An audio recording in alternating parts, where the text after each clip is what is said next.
Gravar. Bom, boa noite a todos. Para quem não me conhece, sou o Diego, sou preceptor aqui do Serviço de Otorrino do Hospital Santo Antônio, das Obras Sociais em Irmã Dulce. Queria dar boas-vindas a todo mundo, né?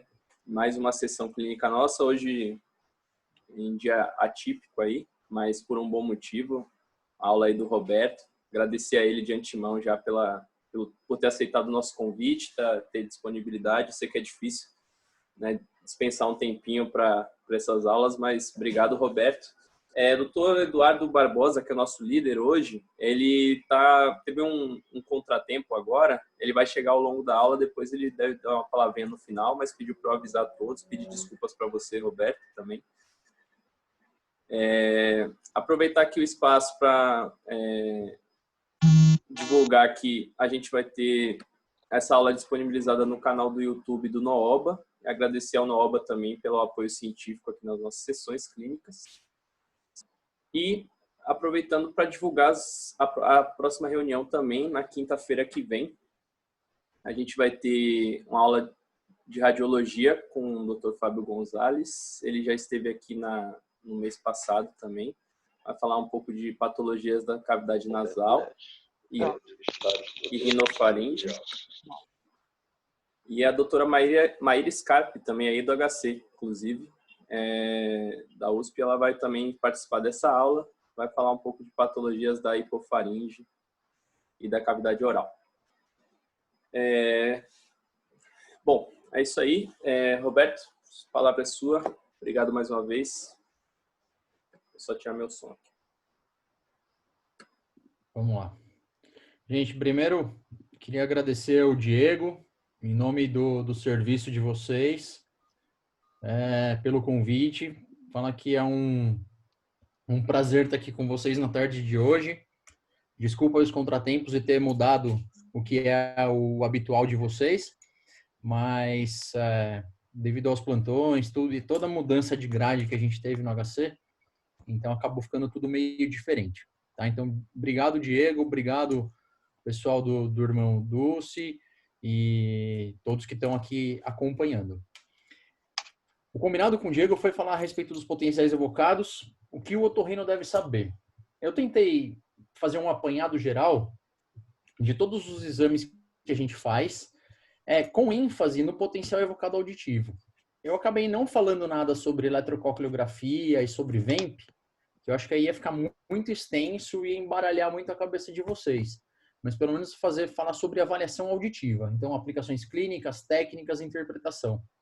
Eu sou médico assistente do Hospital das Clínicas da Faculdade da Medicina da USP. Sou médico assistente do setor de eletrofisiologia, tá? E vamos lá.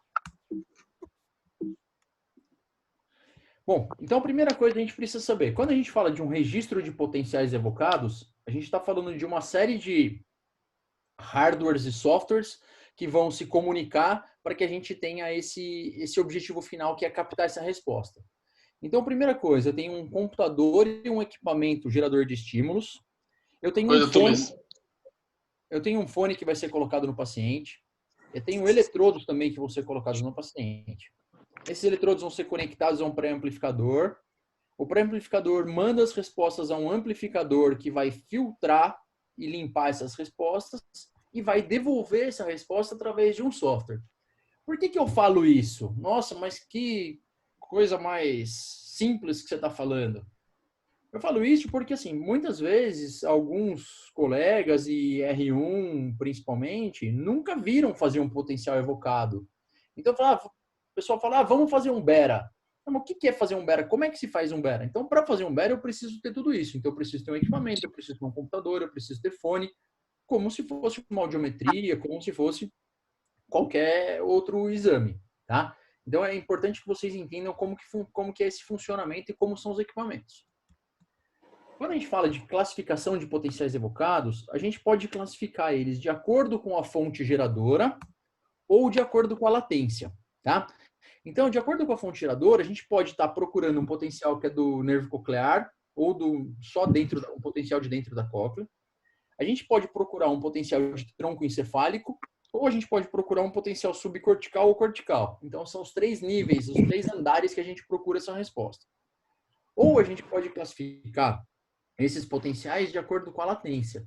Os potenciais podem ser de curta latência, que no caso a gente vai estar falando de eletrococulografia e de PEAT, né, ou BERA. Os potenciais de média latência e os potenciais de longa latência, que aí principalmente o P300. E aí nós já vamos entrar numa parte mais clínica. Então eu vou falar para vocês, tem muita gente que fala PEAT, tem muita gente que fala ABR, mas a gente tem por hábito falar BERA, tá? E a gente chama de BERA-clique. O que é o BERA, o que é o clique? Então o BERA é o potencial evocado auditivo de tronco encefálico. Então potencial de curta latência que vai ser evocado por um estímulo chamado clique. Tá? Então, BERA-clique não é o nome do exame. O nome do exame é BERA e clique é o nome do estímulo. Tá? Para que serve esse BERA com clique? Então, ele serve para o topo diagnóstico da lesão. Então, ele serve para avaliar o funcionamento da via auditiva. Ele serve para avaliar a maturação da via auditiva. Ele serve para avaliar limiar eletrofisiológico. Ele serve para avaliar uma potencial, uma possível dessincronia auditiva. Por quê? Porque pela característica, pelo tipo de estímulo, ele me proporciona uma boa qualidade de resposta e um teste rápido. O que é o clique? Então, o clique é um estímulo que é extremamente breve, é um clique que tem um estímulo que tem mais ou menos 0,1 milissegundos, não sei se imaginam isso, tá? Que proporciona uma descarga sincrônica das vias do nervo auditivo, das fibras do nervo auditivo. Com isso, então, se eu consigo uma descarga sincrônica rápida, eu consigo uma resposta muito robusta, uma resposta de boa amplitude, e isso faz com que meu exame seja muito rápido. O grande problema do clique é que ele não é frequência específico, ou seja, ele avalia a cóclea inteira e o nervo inteiro como um todo, e não frequência por frequência, como faz o audiômetro, por exemplo, como faz um tom puro. E ele não é adequado para avaliar as frequências graves, porque as frequências graves, pelo próprio topo diagnóstico da cóclea, pela própria característica da cóclea, como as fibras mais graves estão mais no ápice da cóclea, elas respondem muito menos. Tá? Existia um certo dogma na eletrofisiologia que falava assim, o BERA-clique avalia de 2 a 4 mil. Tá? Então, tem gente que escreve isso no relatório, tudo isso é muito comum entre os fonoaudiólogos. Né? Então, o BERA-clique avalia entre 2 e 4 mil. E isso a gente já está cansado de ver na prática que isso não é verdade. Tá? Ele avalia melhor entre 2 e 4 mil. Mas todas as fibras, e principalmente na perda auditiva, todas as fibras contribuem. As fibras entre 1.000 e 4.000 são as que mais contribuem, mas as outras também contribuem. Então, por isso que quando a gente faz um relatório, a gente não fala sobre frequência no BERA-clique, tá? Como o pessoal costuma fazer por aí. Com relação à interpretação do BERA-clique, a gente vai observar alguns fatores que eu queria deixar até com vocês, até se vocês puderem já fazer uma colinha, já bater uma foto da tela, que é como que a gente vai analisar o exame. E se a gente consegue ter todos esses parâmetros na cabeça, fica muito mais fácil para a gente projetar quando a gente vai fazendo, quando a gente vai falando de doença, quando a gente vai falando de exame alterado. Então, a primeira coisa que eu vou avaliar vai ser a morfologia. Então, como que é esse traçado? Todas as ondas estão presentes, não estão presentes?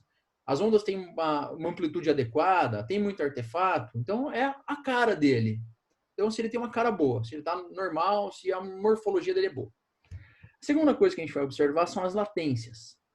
Uma vez medidas as latências, a gente vai observar intervalos interpicos, e aí depois a gente vai comparar um lado em relação ao outro. Depois a gente vai analisar a amplitude da onda 1 em relação à onda 5, que isso está relacionado à maturidade da via. E, em último lugar, o limiar eletrofisiológico, que a gente vai considerar normal quando ele é menor que 20. Tá, tudo bem. Então eu já vi tudo isso, eu já sei que na teoria é isso. Então vamos passar para a prática.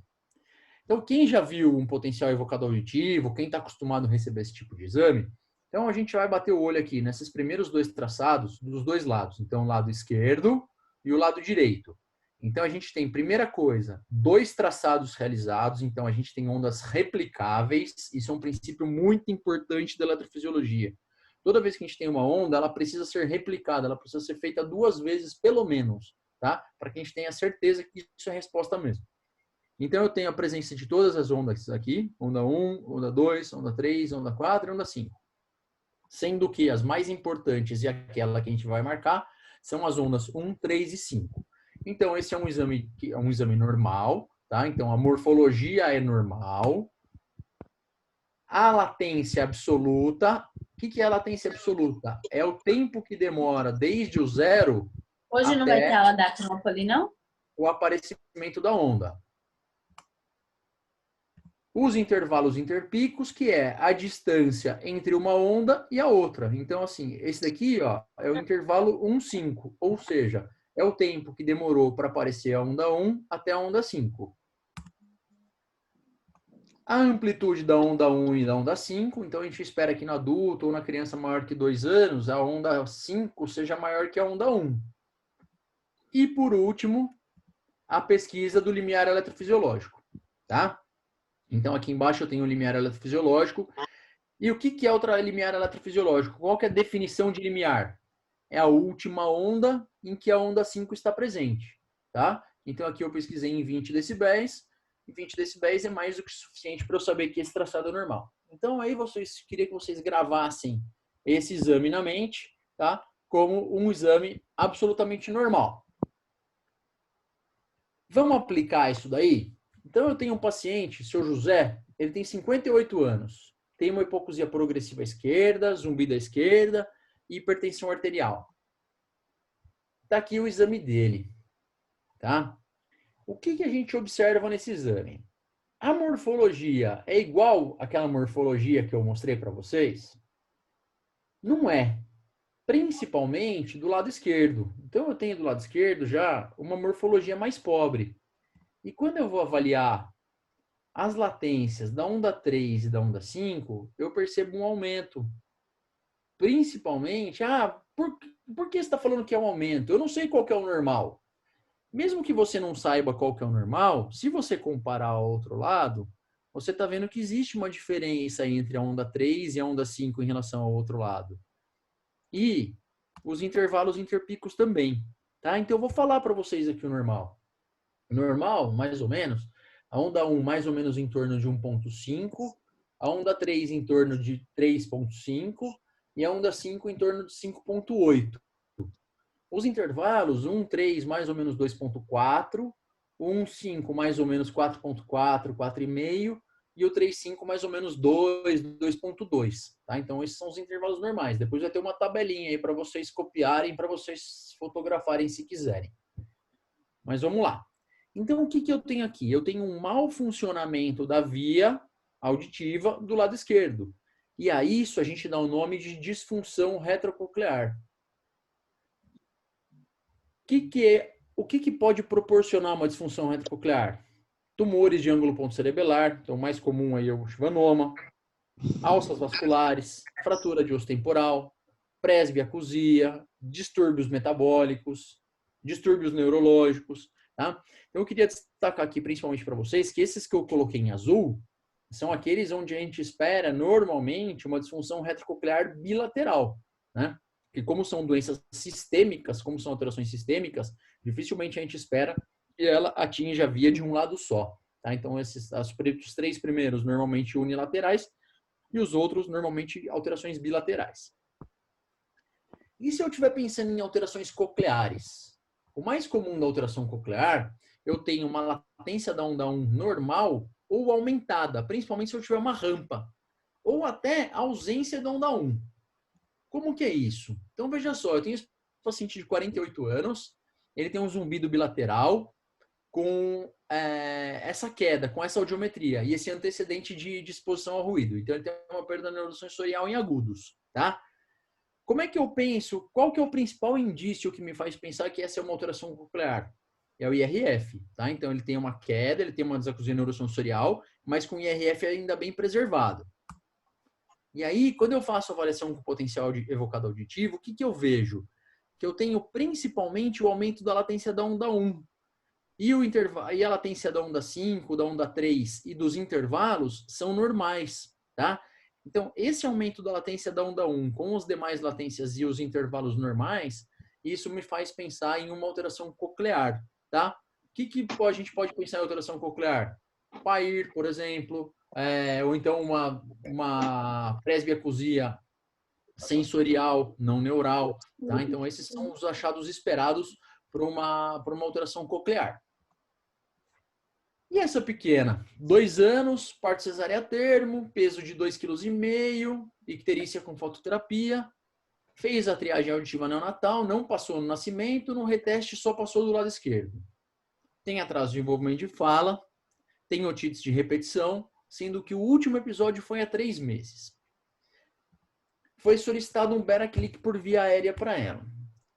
Eu queria destacar algumas questões aqui com vocês e a gente vai aqui principalmente retomar para aquela imagem que ficou na cabeça do beta normal.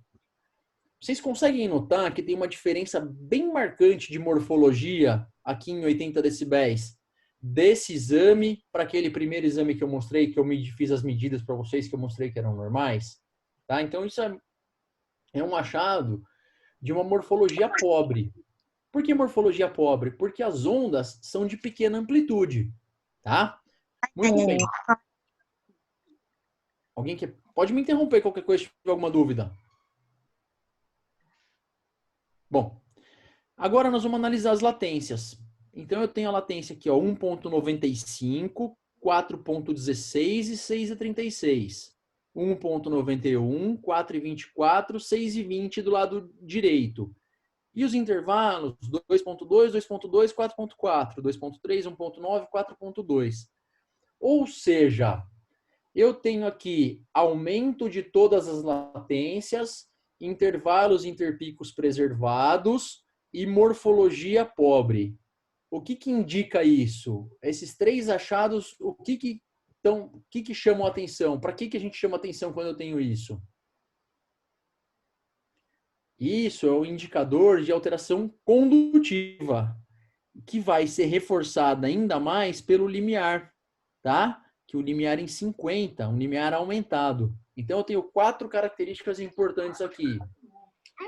Morfologia pobre, aumento de todas as latências, intervalos interpicos preservados, limiar aumentado. Tá bom? Essa aqui é a curva de latência e intensidade, em que eu mostro para vocês que os intervalos realmente estão normais para essa faixa etária e as latências aumentadas, principalmente da onda 1 e da onda 5. E agora, se eu tenho um indicativo de condutiva, eu paro por aqui ou eu devo prosseguir com alguma coisa? Quando a gente faz audiometria, que a gente tem um limiar aumentado, como que a gente complementa a audiometria com o limiar aumentado? Alguém quer me responder?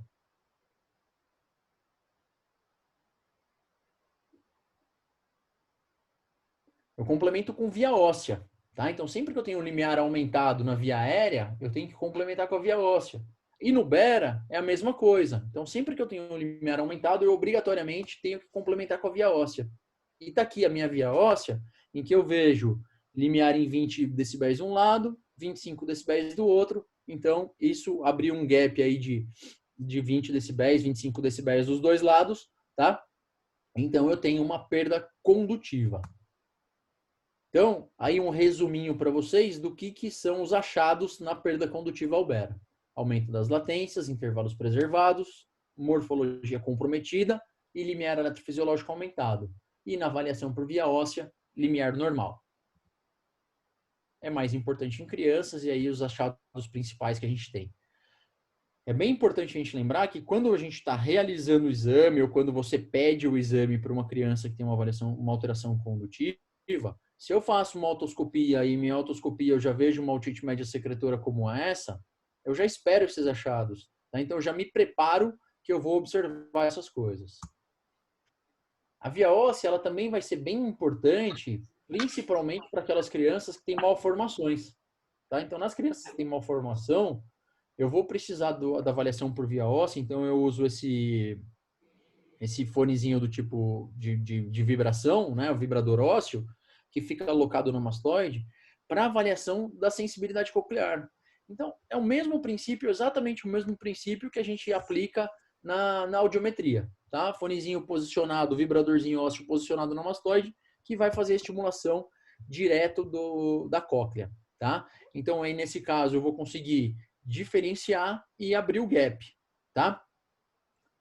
Vamos passar um pouquinho adiante. A gente vai falar sobre avaliação frequência específica, tá? Muitos de vocês já devem ter ouvido falar sobre avaliação frequência específica. Isso é uma coisa que não surgiu agora, não fui eu que inventei. Isso é uma coisa que já vem desde a década de 80 ou da década de 90, principalmente, que começou a ficar um pouco mais forte, tá? Por quê? Se o Bera não avalia frequência por frequência, se ele faz uma avaliação global de toda a via, mas não diferencia o que eu escuto em cada frequência, é muito natural que a gente precise de uma avaliação objetiva que faça isso. Antigamente, a gente usava o Bera com tone burst. O que é o tone burst?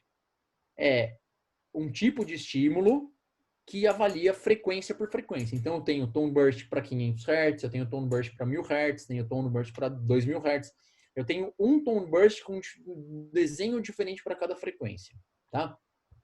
Qual que era o problema? Quando eu comecei a fazer eletrofisiologia, a gente usava tone burst. Qual que é o problema do tone burst? No tone burst, a gente tem que avaliar, tem que fazer um Bera de cada frequência e de um lado de cada vez.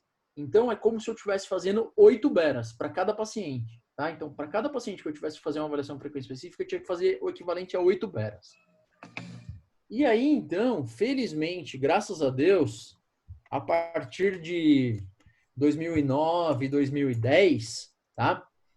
Começou-se a estudar e deixar... O exame não surgiu em 2009, 2010, mas em 2004, mais ou menos, tá? Mas isso começou a ser mais usado a partir de 2010, esse exame que se chama respostas auditivas de estado estável, que é o estado estável, mais conhecido como estado estável. E qual que é a grande vantagem do estado estável? Ele avalia todas as frequências e os dois lados ao mesmo tempo. Ou seja, eu tenho a mesma resposta, eu tenho a mesma informação que eu tinha com o tone burst, só que tudo ao mesmo tempo. Então, isso me tirou um exame de 2 horas, me transformou em um exame de 15, 30 minutos. Então, vamos lá. Eu tenho aqui um PAT click normal, com 20 decibéis de cada lado. Qual que é a minha dúvida? Será que essa criança realmente escuta bem? Para que eu preciso de uma avaliação de frequência específica nesse caso? Tá? A Mariana tem 7 anos e ela tem uma queixa de falta de atenção na escola. Ela fez esse Bera click, um Bera click normal, com latências e intervalos interpicos normais, e limiar de 20 decibéis dos dois lados. Só que quando a Mariana fez a audiometria dela é como isso, tá? Então, todas essas audiometrias são passíveis e possíveis de Bera click normal. Então, com todas essas possíveis curvas audiométricas, eu posso ter limiar ao clique de 20.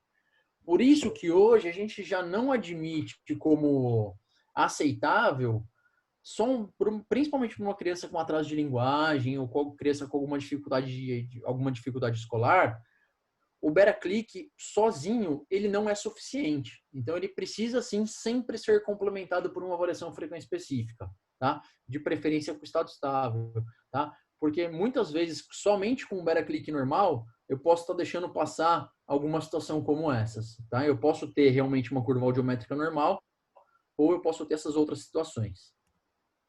Então, as respostas auditivas de estado estável, elas proporcionam um limiar frequência específico, uma aquisição simultânea de respostas nas duas orelhas, vai facilitar para adaptação de prótese auditiva se tiver uma perda leve, uma perda moderada, uma perda severa, vai me ajudar a detectar resíduo auditivo se eu tiver perda severa e profunda, mas como se trata de uma complementação, então eu vou ter uma duração do teste mais aumentada, não vai ser só um Bera click.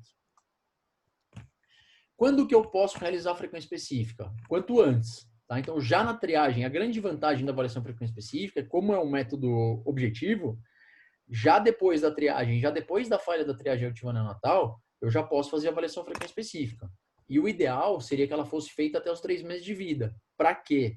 Até os 6 meses eu já posso iniciar a reabilitação, em caso de perda. Tá? Lembrando aqui que crianças pequenas, normalmente menores de 4 meses, não precisam de sedação. Mas com sedação é mais fácil, e que podem ser necessários exames seriados ou que podem ser necessários até exames em mais de uma sessão. Existem dois métodos principais de avaliação com estado estável. O tom puro modulado e a avaliação com chirp, tá? O tom puro modulado, o que eu faço? Eu tenho um estímulo que vai me dar uma resposta em forma de um pico, e esse pico ele vai ter que se sobressair em relação ao eletroencefalograma de maneira estatisticamente significativa. Então o software vai medir esse pico e vai fazer uma avaliação estatística, um teste F, para saber se esse pico se sobressaiu de maneira estatisticamente significativa em relação a ele. Então eu tenho aqui um eletroencefalograma que vai correndo ao longo do tempo e aqui os picos vão se sobressaindo. Quando a resposta é presente, vai ficando verdinho aqui as respostas que são presentes e positivas, e aqui a resposta negativa ou a resposta intermediária vai ficando vermelho ou amarelo. E a resposta que eu vou mandar para o colega solicitante vai ser como se fosse um audiograma. Então, aqui eu tenho um audiograma eletrofisiológico. Então, são as respostas que eu obtive de maneira objetiva, tá? Mas que podem simular aí as respostas tonais, tá? Mas é um audiograma fisiológico, não é um audiograma psicoacústico, diferente da audiometria. Quando a gente fala da realização com chirp, eu tenho algumas vantagens. Que a montagem dos eletrodos é igual ao do clique, então não preciso fazer nenhuma mudança. Eu também vou avaliar as faixas de frequência entre 500 e 4.000 Hz. A duração é muito mais rápida, tá? Então tem uma duração em torno de 10 a 30 minutos. E ele me permite que eu estimule intensidades diferentes em frequências diferentes. Então isso também torna o teste mais rápido. Isso é importante para quem faz o exame, não para quem recebe. Por que ele é mais rápido? Porque o chirp, depois vocês podem até estudar isso, ou então eu posso voltar em algum momento para falar sobre isso com vocês, porque eu acho que isso é o futuro, tá? Assim, quando a gente fala de futuro da eletrofisiologia, na minha opinião, a gente está falando de chirp.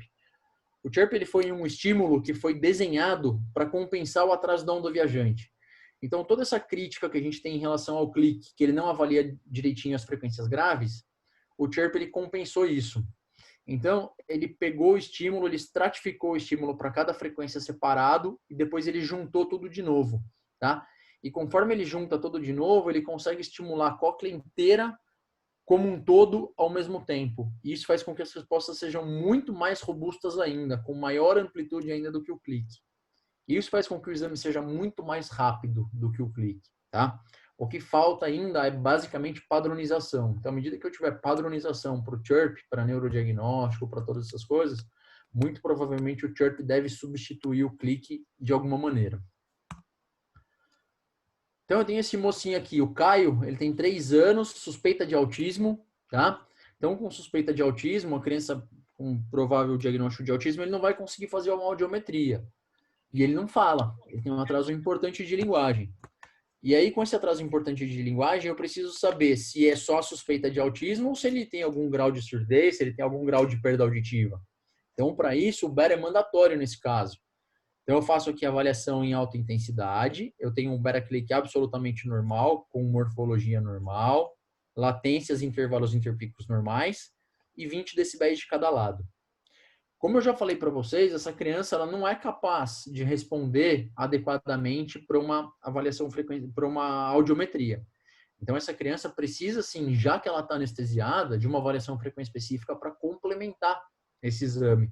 E eu tenho certeza absoluta de que o problema dela é neuropsicológico e não auditivo. Então, aqui a gente fez a avaliação com estado estável. O exame demorou 11 minutos, tá? Então, um exame extremamente rápido. E com esse exame de 11 minutos, eu consigo ter todas essas respostas. Então, aqui do lado esquerdo, respostas em 20 decibéis em todas as frequências testadas. E do lado direito, resposta em 20 e resposta em 30 em 500 Hz. Só um detalhe para vocês, quando a gente recebe uma resposta em 30 ou 40 decibéis, principalmente aqui nas frequências mais graves, como a tonotopia da cóclea, os graves na eletrofisiologia são sempre mais difíceis, então é perfeitamente aceitável, existe um fator de correção para isso, então esse 30 aqui provavelmente é por volta de 15 ou 10 decibéis, se a gente vai falando de limiar psicoacústico, tá? Então esse é um exame considerado absolutamente normal. E é essa resposta, quando vocês me pedem uma avaliação frequência específica, é essa resposta que vocês vão receber, tá? Vocês vão receber aqui os limiares que foram obtidos e aqui uma observação de que os limiares tonais podem ser entre 5 e 15 decibéis melhores. Isso a gente dá o nome de fator de correção, tá? Esses fatores de correção são, como a gente sabe que existe uma diferença entre o limiar tonal e o limiar psicoacústico, a gente precisa aplicar esses fatores de correção. E essa mocinha? A Vitória tem 6 meses, teve um parto prematuro de 33 semanas, UTI por 16 dias, usou AMP, Genta, icterícia com fototerapia, tem desenvolvimento neurológico e motor normais para os 6 meses de idade, e ela não fez triagem auditiva neonatal porque ela tinha uma microtia bilateral. Então ela vem lá já desde a falta de triagem até os 6 meses sem nenhuma avaliação auditiva. É possível isso? É plausível isso? Então, gente, assim, isso é uma outra mensagem que eu gosto sempre de deixar, tá? É uma criança com diversos fatores de risco para surdez, tá? E ainda a malformação, tá? Então, é inaceitável que ela fique até os 6 meses sem nenhum tipo de diagnóstico. Então, tem aqui a tomografia dela, tá? Então, uma genesia de conduto, uma malformação de pavilhão, mas a cóclea e o labirinto parecem bem formados. Aqui o Bera dela por via aérea, então vocês notam de novo a morfologia bastante pobre dos dois lados e o limiar aqui em 75 por via aérea. Ah, mas como é que você fez a pesquisa por via aérea se ela não tem conduto? A gente usou fone de casco. Fone de casco é um fone igual esse que o Diego está usando aí para apresentar a aula para vocês, tá? É o fone de jogador de futebol, aquele fone de concha que fica em cima da orelha, tá? Não é o fonezinho que a gente coloca dentro do conduto, mas aquele fone que tampa toda a orelha. Então, mesmo que ela não tenha o conduto, eu consigo testar a sensibilidade coclear através do fone de casco. Então, todo serviço que faz exame, principalmente que recebe crianças mal formadas, precisa ter os dois tipos de fone, precisa ter as duas opções. E aqui, obrigatoriamente, eu preciso complementar com avaliação por via óssea. Então, eu tenho aqui a avaliação por via óssea normal bilateral, isso mostra que a cóclea dela realmente funciona perfeitamente. Aqui, então, a complementação com a frequência específica, que é muito importante. Por que que a frequência específica é tão importante? Porque provavelmente essa criança vai ser reabilitada através de uma prótese osteoancorada. E para adaptar essa prótese osteoancorada, eu preciso mandar esses limiares para a fono para que ela consiga fazer esse tipo de protetização. Tudo bem? E essa outra paciente? Eu vou mostrando vários casos e com isso a gente vai sedimentando conhecimento. Eu tenho uma criança que teve parto normal a termo, criança de 3 anos, com desenvolvimento neural e motor normais. Ela tem atraso de linguagem, passou na triagem auditiva neonatal bilateral e depois ela foi fazendo emissões. Ela fez uma emissão aos 6, aos 11 e aos 14 meses, todas ausentes. Depois eu vou explicar para vocês, a gente vai conversar sobre essas emissões ausentes. Aí, algum colega com 3 anos de idade pediu para ela fazer essa avaliação em campo livre, tá? A avaliação de campo livre dela mostrou algum resíduozinho aqui em 250 e 500 Hz e aqui uma resposta em 100 decibéis nas frequências de 1, 2 e 4, tá? Com curva A bilateral, ausência de reflexo. Qual que é o grande problema da ausência da avaliação em campo livre? Quando a gente faz uma avaliação em campo livre, quem responde é o melhor lado. Então a gente não sabe se é o lado direito ou se é o lado esquerdo que são os responsáveis por essas respostas ruins que ela está tendo. Ou se algum outro lado vai ser pior, como que tá. Então, para essa criança, obrigatoriamente eu preciso de uma avaliação. E está aqui o exame dela. Então, eu tenho esse diagnóstico de perda auditiva severo profunda bilateral. Então, ausência de respostas no BERA, por via aérea, ausência de respostas na via óssea e as emissões otoacústicas também ausentes. Tá? Então, não sei se vocês já têm essa familiaridade com esse tipo de software de emissões otoacústicas, mas eu tenho aqui em azul a resposta, em verde o ruído de fundo. Para as emissões otoacústicas serem consideradas presentes, a resposta tem que se sobressair ao ruído de fundo em pelo menos 6 decibéis. Então, isso é o conceito de emissão otoacústica. No entanto, eu vejo aqui que ela não passou em nenhuma frequência testada, tá? E para essa criança, então, a gente resolveu fazer a estimulação com alta intensidade, tá? Então, o estado estável com avaliação por altas intensidades foi até o tema da minha tese de doutorado, tá? Então, que a gente avaliou resíduos auditivos. E foram os resíduos auditivos dessa paciente. Então, eu tive resíduo aqui em 250, 500 e 1000 e 250 e 500 do lado direito. Se a gente lembrar da avaliação em campo livre dela, é mais ou menos semelhante ao que a gente obteve na alta intensidade, tá? Então, eu testei aí 110, 100. E para que serve esse exame? Principalmente se a gente estiver pensando em implante coclear, com esse exame eu consigo pesquisar esses resíduos e se por acaso a opção for por um implante unilateral, eu consigo escolher melhor qual lado eu vou implantar, tá? Então, normalmente eu escolho o pior lado para implantar e tento protetizar o outro lado. Então, se a escolha for por unilateral. Ou se eu tiver mais resíduo, eu posso escolher um eletrodo mais curto. Eu posso aí, a partir desse exame, eu consigo ter mais informações sobre qual tipo de implante, qual vai ser a minha estratégia de reabilitação. E aqui acho que a parte que eu mais gosto dessa aula, que é como lidar com os erros na prática, tá? Então, assim, Roberto, eu tô na eletrofisiologia há cerca de 10 anos, né? Um pouco mais, assim, 12 anos já, mais ou menos. E o que a gente costuma ver bastante são erros básicos de interpretação e erros básicos de observação do exame, tá? Então eu gosto de mostrar isso para vocês porque isso é o que você tem que saber quando você recebe o exame no seu consultório.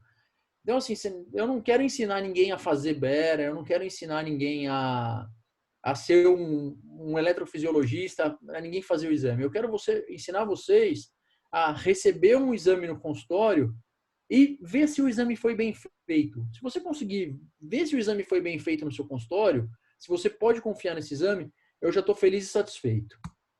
Então vamos lá. Eu tenho essa mocinha aqui, a Letícia tem 2 anos e 5 meses, parte cesárea termo.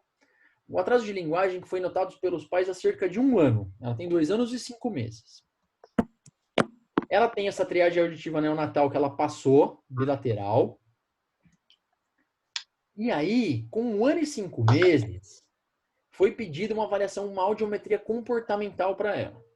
Tá? Que mostrou curva A com reflexos ausentes, não condicionou para audiotonal. E a fono notou lá embaixo que ela não respondeu aos instrumentos musicais em forte intensidade. Tá? O que foi feito com isso? A partir disso foi feito um BERA.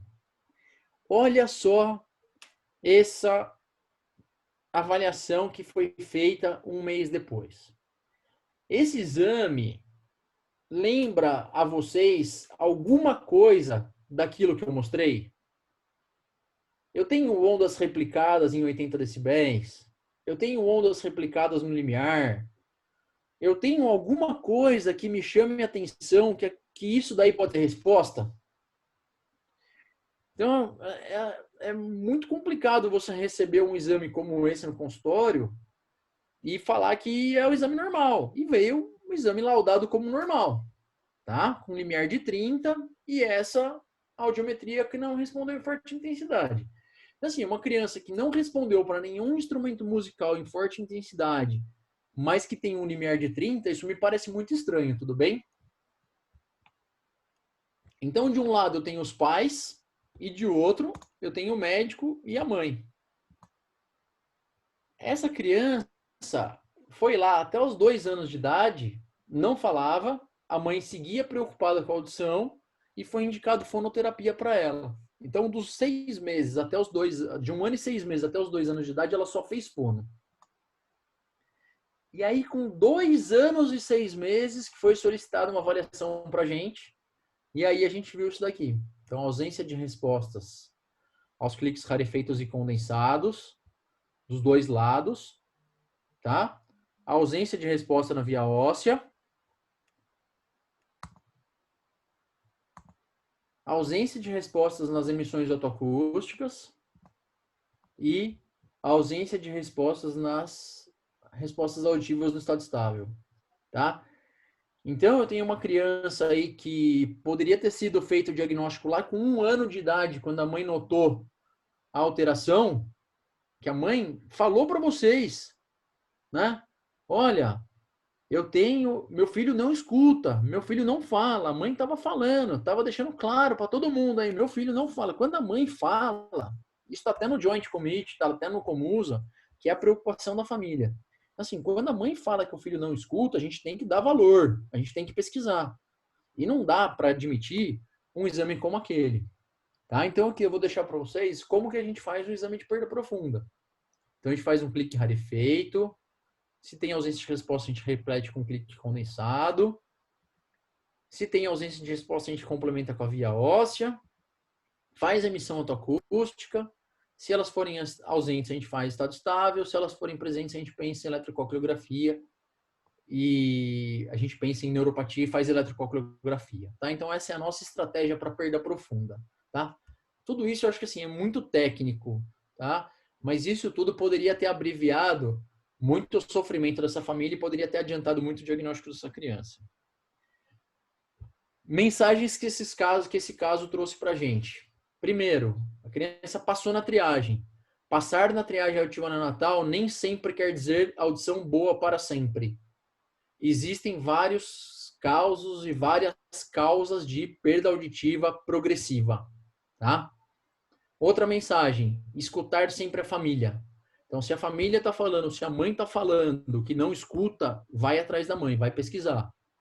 Outra coisa aí, o tempo foi perdido, né? Essa criança perdeu quase 2 anos de implante coclear, de prótese auditiva, porque acreditou-se num exame mal feito. E os critérios de qualidade do Bera, tá? Outra criança, Murilo, 3 anos e 3 meses, não tem nenhum fator de risco, passou na triagem. A mãe acha que a criança não escuta. Tem um Bera que foi feito com 2 anos de idade, laudado como normal.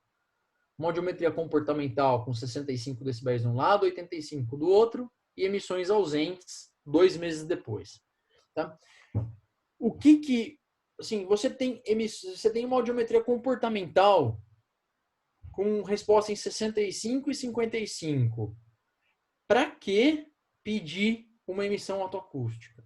Tá? Então, a emissão autoacústica é o tipo do exame que, se você já tem uma perda moderada, uma perda leve para baixo, a emissão autoacústica ela não vai te acrescentar em nada. Então, assim, ou você faz o PEAT, uma avaliação frequência específica, ou então não pede avaliação com a emissão autoacústica. Ela não vai te acrescentar nada, só vai perder tempo. Então, ó, perdeu 2 meses daqui até aqui. A mãe acha que a criança não escuta. E aí foi pedido um Bera lá com 2 anos, que veio essa maravilha. Tá? Então aqui eu tenho um traçado em 90, um em 70 e aqui a resposta em 40. Eu queria chamar a atenção de vocês a uma questão aqui. Primeiro, não foi replicado o traçado em 80, então eu não sei se essas respostas são verdadeiras. Não foi replicada a resposta no limiar. Tá? Uma outra coisa. Sempre que vocês receberem um traçado muito sinusoidal como esse, então vocês estão vendo que são ondinhas que se repetem, tá? Isso provavelmente se trata de artefato de rede elétrica, tá? Então é artefato que vem através da tomada do equipamento, tá? Então isso aqui de jeito nenhum é onda, tá? Então vamos lá, lembra, puxa na memória aquele primeiro traçado que eu mostrei para vocês. Não tem nada a ver esse traçado com aquilo lá.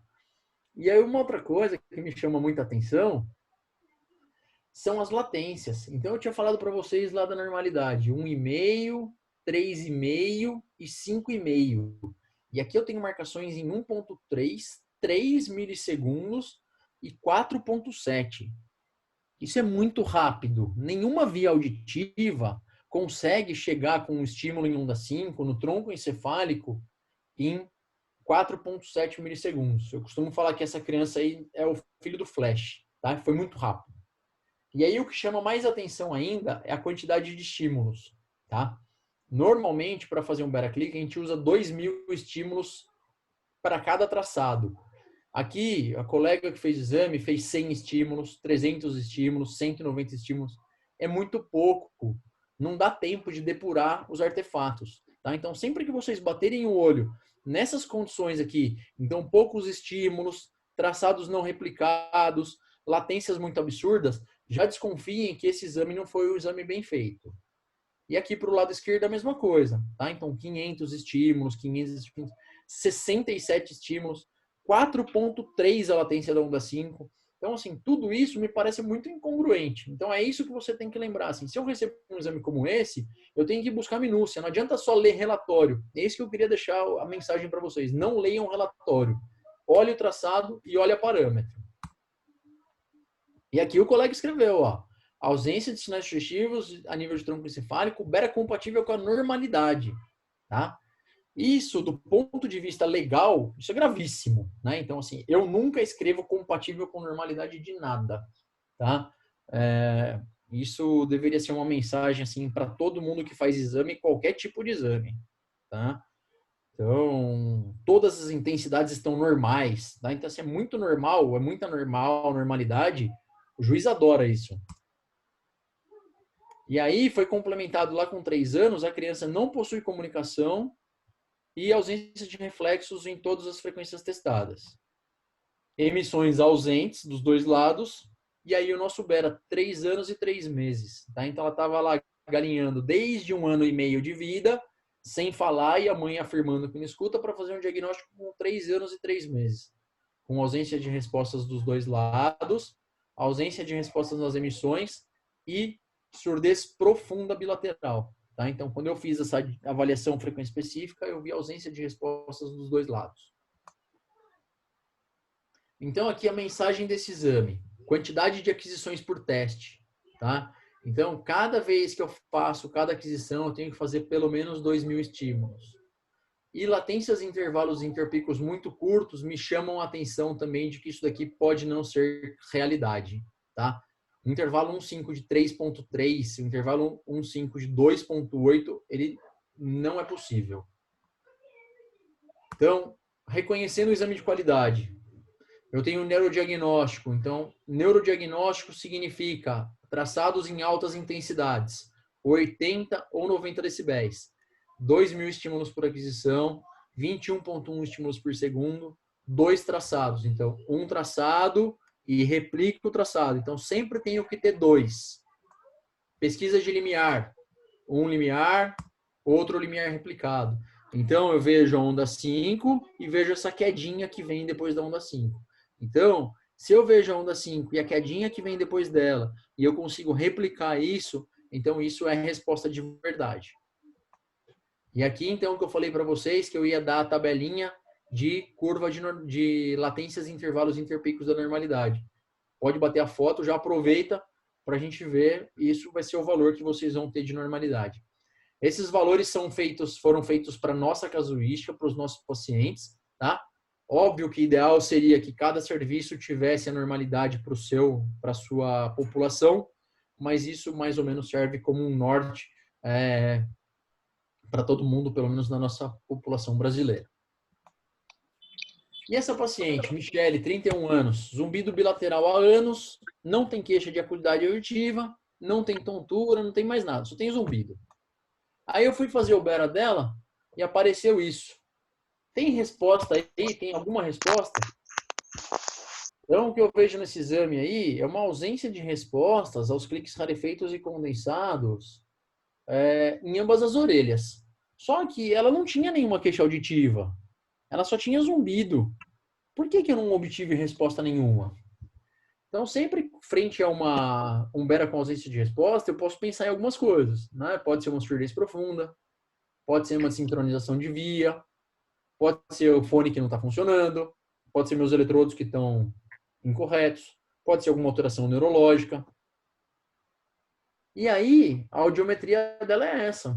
Tem uma quedinha aqui nos agudos. Uma quedinha em agudos justificaria um Bera com ausência de respostas? Ausência de respostas, normalmente, eu estaria pensando numa surdez severo profunda. E também, eu não vou pensar em neuropatia. Ah, pode ser neuropatia auditiva. Não, não pode ser neuropatia auditiva, porque ela tem 96% de discriminação.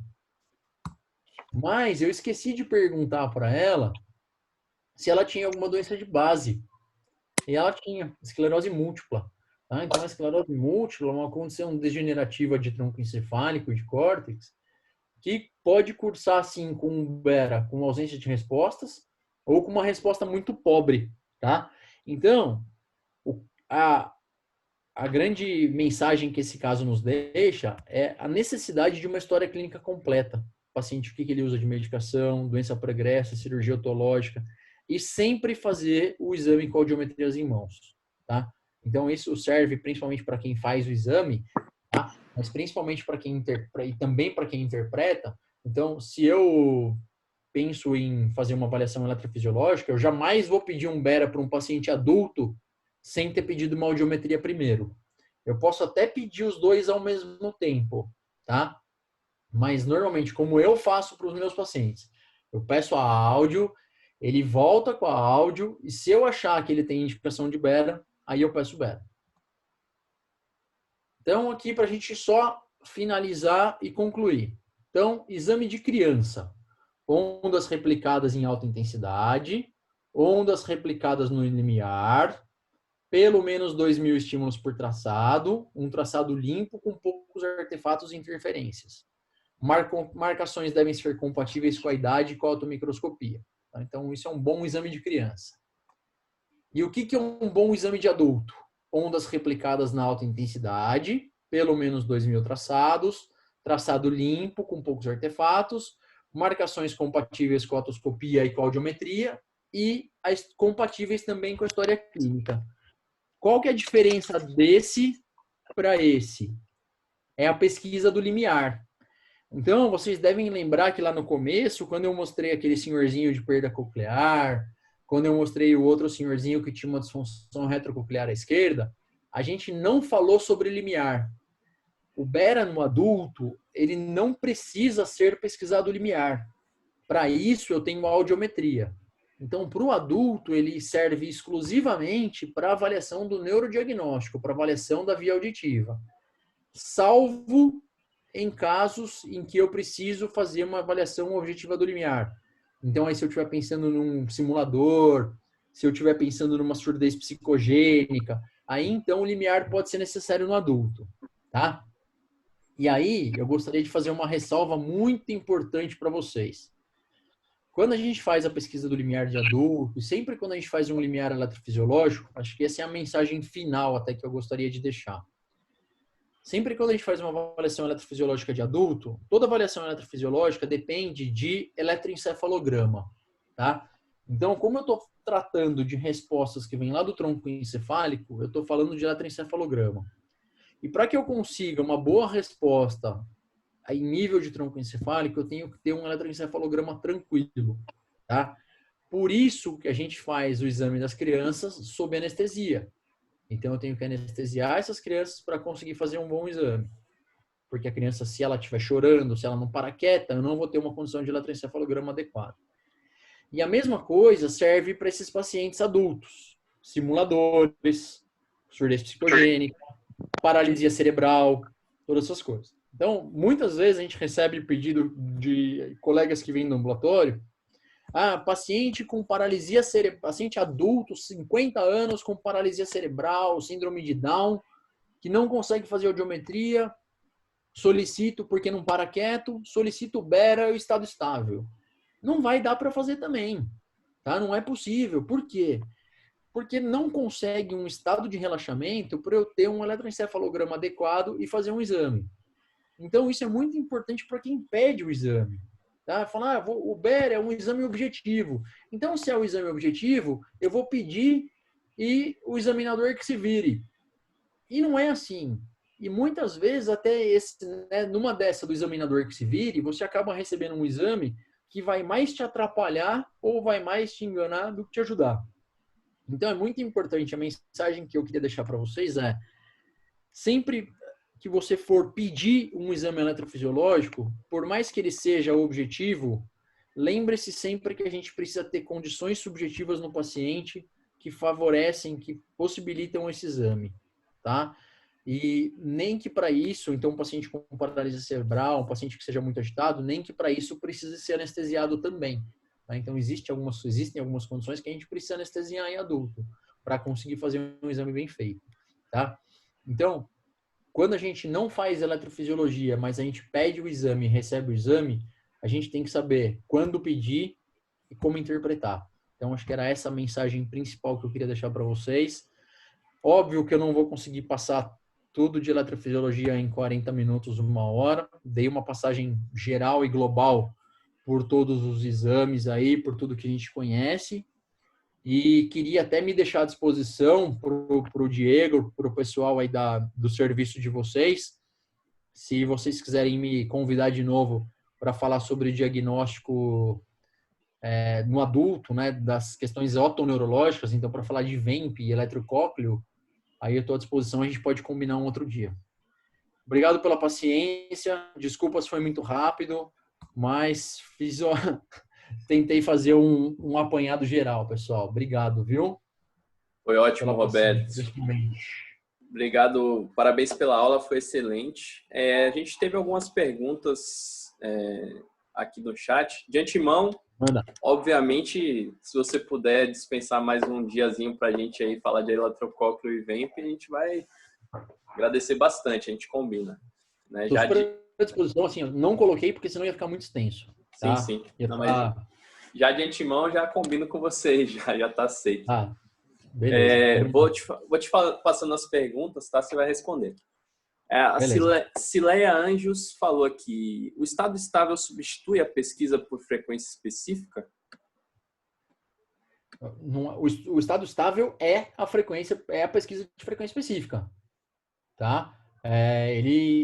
Esse é o objetivo do estado estável, não é que ele substitui, ele é a pesquisa de frequência específica. Existem métodos de avaliação de frequência específica. Um deles é o estado estável, tá? Maravilha. Não sei se eu respondi a pergunta, não sei se era essa questão que ela queria saber. Acho que sim. Michele perguntou, tem aparelho de Bera que use o clique para neurodiagnóstico e depois mude para chirp para saber o limiar? Se não, em criança, por exemplo, de 6 meses, como peço Bera para neurodiagnóstico e frequência específica? Tá, então, tem equipamento sim que faz o neurodiagnóstico com clique e depois faz o pesquisa de limiar com chirp, tá? O limiar com chirp, ele também não é frequência específica, então precisa de avaliação frequência específica, tá? Então, assim, a recomendação é o seguinte, quando você for pedir um exame, solicita o Bera para pesquisa de limiar e avaliação frequência específica, tá? Então, a avaliação frequência específica é uma complementação. Ela nunca deve ser pedida isoladamente, tá? Então, eu sempre faço o Bera clique e complemento com a frequência específica. Beleza. Acho que complementa, já respondeu a segunda questão dela. A Cileia Anjos perguntou novamente. A integridade, imagino que seja a integridade do sistema auditivo, deve ser pesquisada sempre em 80 decibéis? Isso. Então, isso que eu chamei de neurodiagnóstico. Ou 80 ou 90, tá? Tanto faz. Tá? As duas intensidades tem que ser feito em alta intensidade. E as duas intensidades são suficientes. Ou 80 ou 90, tanto faz. O Daniel Dias pergunta, quanto tempo você considera uma audiometria como atualizada para poder fazer um Bera? Levando em consideração que não teve mudança na queixa auditiva do paciente. Até 6 meses aceitável. Beleza. A Bianca Bastos pergunta, você acha adequado realizar pesquisa de limiar mesmo em adultos utilizando o estímulo clique, já que não tem especificidade de frequência? Eu considero desnecessário, desde que não haja indicação, tá? Eu não pesquiso limiar no adulto, tá? Então, sempre que vem o adulto, vocês devem lembrar lá que a gente fazia na residência, quando eu era adulto, a gente fazia exclusivamente o neurodiagnóstico. 2 traçados em 90, de cada lado e acabou o exame, tá? A limiar é a audiometria. Então, o paciente já tem audiometria, não tem por que eu pesquisar o limiar de novo. Uhum. Tá? Então, o que mostra o limiar é a audiometria e a audiometria já é frequência específica, então não tem por que eu complementar isso. Aí ela complementa aqui a pergunta, mesmo nas suspeitas de simulação? Então, na suspeita de simulação aí é outra conversa, tá? Então, se há uma suspeita de simulação, aí eu pesquiso o limiar tanto ao clique quanto na avaliação frequência específica. Mas aí, eventualmente, eu preciso dar uma sedadinha no paciente. Então, já teve paciente que eu precisei dar Dramin, teve paciente que eu precisei dar diazepam, o cara não para quieto. E, inclusive, os advogados, eles são bem orientados com relação a isso, tá? Então, o advogado já sabe direitinho que o Bera não pode ficar, que o Bera tem que ficar quieto Então, tem paciente que chega mascando chiclete, tem paciente que fica se mexendo o tempo todo, que fica piscando, tá? Tudo isso para gerar interferência, para atrapalhar o exame. Então, assim, se realmente existe a necessidade da avaliação frequência específica num processo judicial, alguma coisa assim, ou faz com anestesia, ou tenta dar uma engambelada, pede para levar um acompanhante, diazepam, alguma coisa assim, para dar uma acalmada no leão, uma acalmada na fera. Maravilha. Só te repassar aqui vários elogios, tá, Roberto? Pelos residentes, pelos Obrigado. convidados Tô vendo aqui, aqui pela aula. Eu queria te fazer uma pergunta. O que você considera na sua prática clínica como uma boa solicitação de Umbera para um adulto que já possui a audiometria? Em que situações você geralmente lança a mão desse exame, né, considerando que você tem até a ressonância às vezes disponível, outros métodos de avaliação? Isso, ó. Então, no zumbido unilateral, tá? Assim, se eu tenho, o que eu faço no meu consultório, assim, no meu dia a dia? Se eu tenho um zumbido unilateral, ou mesmo um zumbido bilateral com áudio normal, talvez seja uma boa aplicação. Esse paciente provavelmente não vai para ressonância, tá? O paciente que tem a contraindicação à ressonância, obviamente. Nas assimetrias, se for uma assimetria muito pequena, se for uma perda muito leve, tá? Se for uma assimetria já mais acentuada, eu peço a ressonância e peço o Bera também, tá?